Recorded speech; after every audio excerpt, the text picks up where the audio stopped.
Have you ever found yourself completely torn between doing what you're strictly supposed to do on paper and doing what you just know is right in reality? Well, welcome to this explainer. Think of this as your ultimate introduction to our source material today, Lang-Jensen Forsby's 2026 book, Humanitarian Experience and Logic. We are diving headfirst into what is essentially the ultimate insider's paradox. We're going to explore that massive and honestly often unbridgeable gap between the pristine, procedure-driven offices of international aid donors and the messy, deeply human reality of the actual people receiving that aid on the ground. To really set the stage, put yourself in this scenario. You're an aid worker deployed to Nepal. You're holding a rigid checklist of criteria for who gets emergency supplies.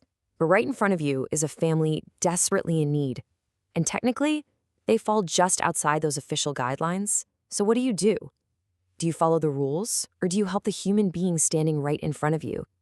Do you push for flexibility, or do you just stick to the protocol?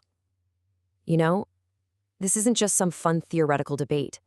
It's the lived, everyday reality of humanitarian work that our source tackles.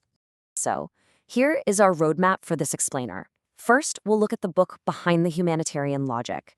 Second, we'll dive into the core clash of systems versus real relationships. Third, we'll ground all of this in lived experiences from Cambodia and Nepal. And finally, we'll talk about exactly who this book is actually for. All right, jumping right into section 1, the book Behind the Humanitarian Logic, and the author's true motivation for putting all these thoughts down on paper in 2026. Navigating international aid is, to put it mildly, incredibly complex. It's like navigating a giant, constantly shifting maze. And that's a perfect metaphor for the real-world humanitarian landscapes Forsby explores. By 2025, after years of deployments all over the globe, from the Philippines to Syria, he realized he desperately needed to synthesize his experiences.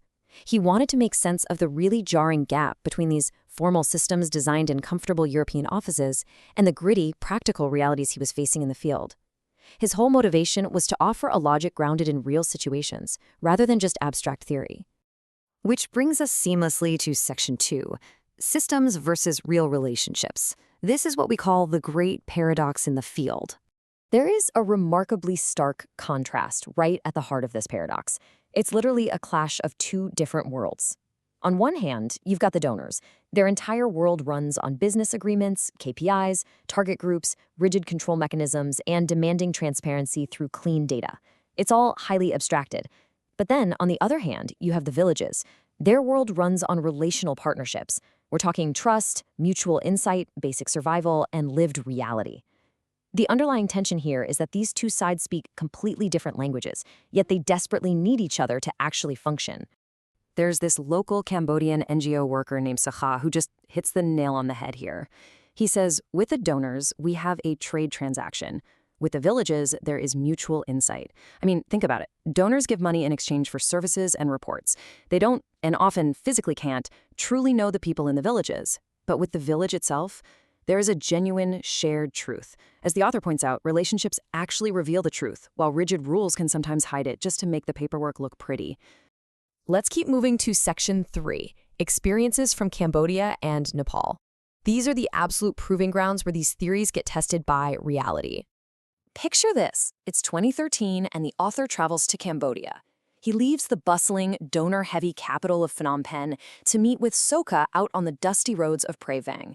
This is an area deeply battered by severe droughts and devastating floods. Now, Soka isn't some international delegate who just parachuted in. He's a local. He grew up in these villages, spent time in a Buddhist monastery, and now he coordinates local aid projects. He is the ultimate bridge between that abstract donor world we talked about and the desperate, on-the-ground reality. And here is where Soka delivers what is absolutely the emotional anchor of this entire explainer. He admits, I don't help everyone. I'm just a man who helps those I can't help but help. Wow. That completely shatters the pristine international ideal of absolute neutrality, right? Soka freely admits he helps his family first, and then those he has a genuine connection with. He helps those he can actually look in the eye afterward. It's not about cold impartiality at all. It's about a profound, localized human obligation. So how does Soka's moral compass actually tick in practice? First off, he stays in the village long term, unlike donor funding, which just comes and goes. Second, he is fiercely honest rather than giving empty promises. He knows a village can survive a lack of resources, but it cannot survive lies. Third, he anticipates jealousy. He knows giving a grant to one family can tear a community apart if it isn't transparent.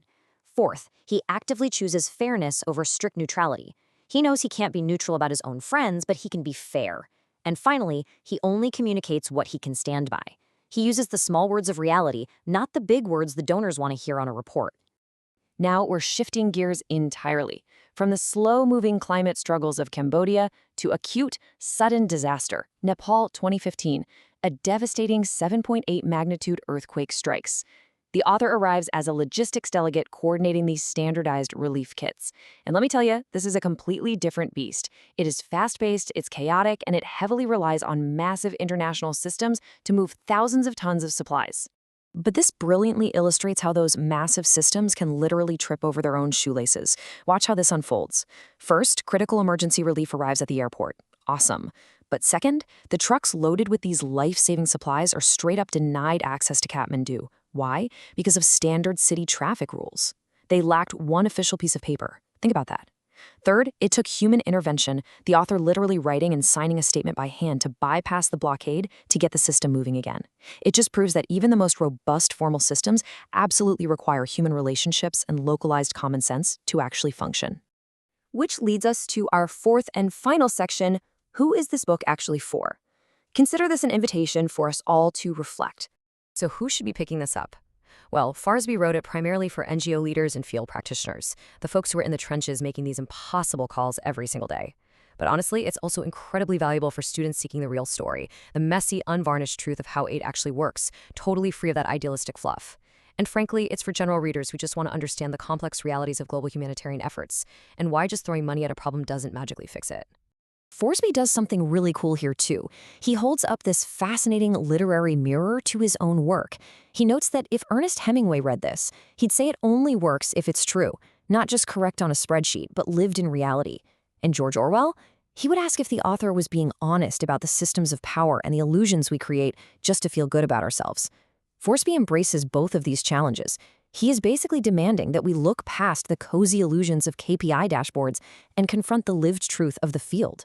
So here is the bottom line. This source material isn't some authoritative cheat sheet for solving global poverty or disaster relief. It is a lived truth. It's a challenge to every single one of us to reflect on our own biases, whether we work in international aid or we're just navigating the tension between formal rules and relational obligations in our own workplaces. It asks a really provocative question. Are we happier living in a foolish paradise of clean data and perfect rules, or are we actually willing to face the messy, complicated truth of human relationships? I highly recommend checking out the source material to figure that out for yourself. Thanks for joining me on this explainer, and keep questioning the systems around you.